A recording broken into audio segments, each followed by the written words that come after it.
Yeah, hi, this is a Fender Blues Junior Mark IV with a couple of things I think you might be interested in if you like this sort of thing.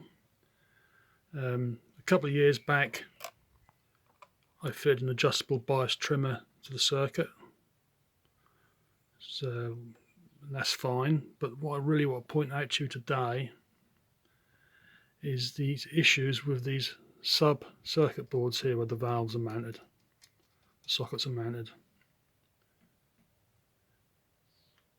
If you see here this red cable here, which is bridging the pin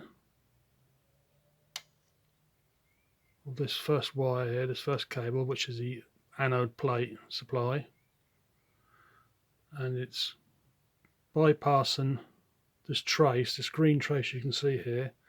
That's going to pin 7 anode plate connector on the EL84s. The trace here is actually faulty. With no load on, for example, if you take the valves out, no load on, you will get full plate voltage at pin 7.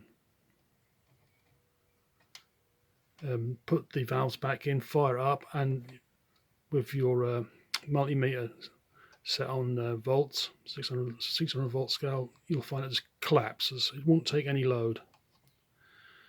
Now, first of all, I thought the most common thing is these brittle strands bust, particularly where they're bent and they go into the circuit board and up here. But no, I had primary supply good here and here at the first cable, and right down here where the cable goes into the circuit board at the bottom here. I thought, oh, that's unusual. I resoldered all around here anyway, just to be sure. But I then first of all ran a new cable for test purposes up here, from here up to the primary one side of the output transformer, and bang, it fired back up again. So the solution was to fit this bridging wire,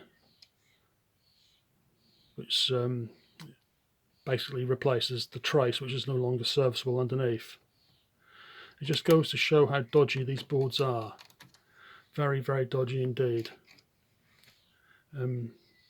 That's all on this one in particular. It's all working fine now. That's all. Bye bye.